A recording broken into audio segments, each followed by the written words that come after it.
السلام علیکم یا اعوذ باللہ من الشیطان الرجیم بسم اللہ الرحمن الرحیم اللہم صلی علی محمد وعلی آل محمد کما صلیت علی ابراہیم وعلی آل ابراہیم انک حمید مجید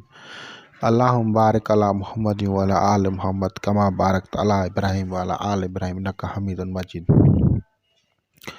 اعوذ باللہ من الشیطان الرجیم بسم اللہ الرحمن الرحیم۔ آج ہم ٹیلی پیتھی، مراقبہ، دھیان، وحدت الشعور اور ٹیلی پیتھی میں کس طرح سے کامیابی حاصل کی جاتی ہے، اس کے بارے میں آپ لوگوں کے ساتھ ڈسکس کریں گے۔ سب سے پہلے یہ سمجھیں کہ جیسے لہریں موبائل کلیکٹ کرتا ہے آپ کی میسیجز کی، تصاویر کی، ویڈیوز کی، اسی طرح انسان کا دل جو ہے وہ ریسیو کرتا ہے ان لہروں کو جو کہ ماضی، فیوچر یعنی پاسٹ، فیوچر یا پریزنٹ میں واقعات ہوتے ہیں یا ہونے والے ہیں یا ہوئے ہیں۔ یہ واقعات، یہ باتیں جو پہلے ہو چکی ہیں، جو ہونے والی ہیں یا ہو رہی ہیں، اس چیز کو جو ریسیو کرتی ہے وہ انسانی آرگنز میں ہرٹ ہوتی ہے۔ اس وجہ سے تصوف میں ذکر قلب دیا جاتا ہے۔ جتنے بھی سلاسل ہیں ان میں ان کو ذکر قلب اور خصوصی طور پہ ذکر قلب جو ہے وہ دیا جاتا ہے نقشبندیہ سلسلے میں۔ وہاں پہ اسم مبارک اللہ کو سانس کے ساتھ چلایا جاتا ہے، کیونکہ سانس کا چلنا حیاتی کی نشانی ہے، اور اس طرح سے جب اس پہ پریکٹس ہوتی ہے تو قلب کھل جاتا ہے اور وہ ریسیونگ ہوتی ہے۔ اب اس میں شرائط کیا ہیں؟ شرائط یہ ہوتے ہیں، پہلے نئے بندے کو تنہائی کا کہا جاتا ہے، جب تک اس کا دھیان ایک جگہ پہ مرکوز ہو تب تک اسے کہا جاتا ہے کہ آپ تنہائی میں کریں، بعد میں وہ کہیں بھی دھیان کر سکتا ہے۔ اب جو لہریں، جو ویوز آتی ہیں وہ کس ڈائریکشنز میں آتی ہیں، ان ڈائریکشنز کی کیا اہمیت ہے، کیونکہ میں جو بتا رہا ہوں یہ تمام مذاہب کے لیے ہے، اور یہ تمام ریلیجنس، ہول ورلڈ کے جتنے بھی ریلیجنس ہیں سب کی پریکٹسز میں یہ چیزیں آپ لوگوں کو ملیں گی۔ اب آتے ہیں وہ کیا چیز ہے جس سے ڈائریکشن کون سا خاص ہے۔ تو لہریں جو ہیں، جو ویوز ہیں، جو میسیج پہنچاتی ہیں، وہ جب چکر لگاتی ہیں تو ان کی ڈائریکشن نارتھ ٹو ساؤتھ ہوتی ہے۔ نارتھ پول سے ساؤتھ پول کی طرف وہ ویوز گھومتی ہیں، اور دوسری لہریں جو ہیں ویوز ہوتی ہیں وہ ایسٹ سے ویسٹ کی طرف جاتی ہیں۔ مراقبہ میں یہی وجہ ہے کہ وہ اسپیشل ویوز جو ہیں وہ کہاں سے آتی ہیں، تو تمام مذاہب میں اس کو کہا گیا ہے نارتھ سائیڈ کی طرف فیس کر کے آپ مراقبہ کریں۔ نارتھ سائیڈ کی طرف فیس کر کے جب آدمی مراقبہ کرتا ہے، دھیان کرتا ہے، ٹیلی پیتھی کی مشق یا ایکسرسائز کرتا ہے، یہ میں بات صرف کتابوں کی نہیں بتا رہا، بلکہ مجھے اپنے مشاہدات جو ہوئے وہ بھی آپ لوگوں کے ساتھ شیئر کرتا ہوں۔ آج سے 20 سال پہلے، تو سمجھو 2000 سے پہلے کی یہ بات ہے، تو میں سویا ہوا تھا،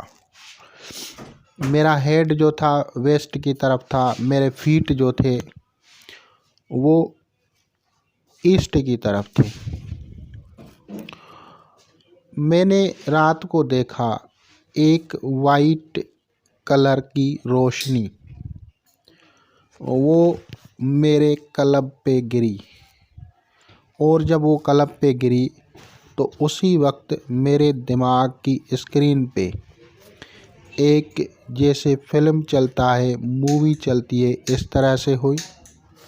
اور پھر وہ واقعات، اس کے بارے میں چیزیں بتائی گئیں، دکھائی گئیں۔ مکاشفات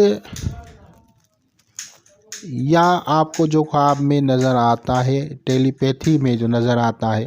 وہ سمجھنا ہوتا ہے۔ لازماً آپ سنتے ہیں، چیزیں سنتے ہیں، دیکھتے ہیں، تو اس طرح سے پھر وہ مکاشفات کھلتے ہیں۔ تو وہ میں نے کیونکہ دیکھا کہ وائٹ کلر کی لائٹ جو تھی وہ میرے قلب پہ گری، اور اس کے بعد جو ہے ایک فلم یا مووی چلنا شروع ہو گئی، اور وہ لائٹ جس طرف سے آ رہی تھی وہ نارتھ سائیڈ تھی۔ اب یہ سائیڈ جو ہے یہ آپ کو دیگر مذاہب میں بھی دکھائی جاتی ہے کہ وہ نارتھ کی طرف فیس کر کے دھیان کرتے ہیں، نارتھ کی طرف فیس کر کے مراقبہ کرتے ہیں، نارتھ کی طرف فیس کر کے وہ میڈیٹیشن کرتے ہیں۔ اب یہ بات کلیئر ہو گئی کہ نارتھ کی طرف کیوں کیا جاتا ہے۔ یہی وجہ ہے کہ قدیم کتب میں لکھا ہوا ہے کہ اگر کوئی نارتھ کی طرف اپنے پاؤں پھیلا کے سوتا ہے تو اس کو دماغی امراض ہوں گے۔ کیونکہ جو نارتھ کی طرف سے لہریں آئیں گی وہ اس کے دماغ میں اٹک جائیں گی، اور جو اس طرح سے سوئے گا اس کو نفسیاتی امراض، جنون، مالی کھولیا، سائیکو پرابلمز، مینٹل پرابلمز، وشواس، وہم، یہ چیزیں اس کو بڑھ جائیں گی۔ تو اس چیز سے پروہیبٹڈ پہلے ہی کیا گیا ہے اینشنٹس بکس میں کہ آپ نارتھ کی طرف اپنے پاؤں کر کے نہیں سوئیں، بلکہ نارتھ سے اگر آپ ساؤتھ کی طرف سوتے ہیں، یعنی آپ کا ہیڈ نارتھ کی طرف ہو اور آپ کے جو فیٹ ہیں وہ ساؤتھ کی طرف ہوں، تو آپ کے پاؤں جو ہیں اس طرح سے اگر آپ سوتے ہیں تو آپ کو کوئی تکلیف نہیں ہوگی، اور اس طرح سے سونے سے بھی آپ لوگوں کو روحانی فوائد حاصل ہوں گے۔ اب آتے ہیں کہ مشاہدات میں اب یہ دھیان کا طریقہ ہے۔ اس دھیان کے کرنے سے آپ لوگوں کو جب آپ کے وائس، آپ کے خیالات جو آپ ذکر کرتے ہیں وہ ایک جگہ پہ مرکوز ہوں، تو سمجھیں آپ کی جو ہے میڈیٹیشن کی حص جو ہے، سکس سینس، وہ ایکٹیو ہو رہی ہے۔ وہ ایکٹیو ہوتی جب پاورفل ہو جائے گی تو پھر آپ کو روحانیت میں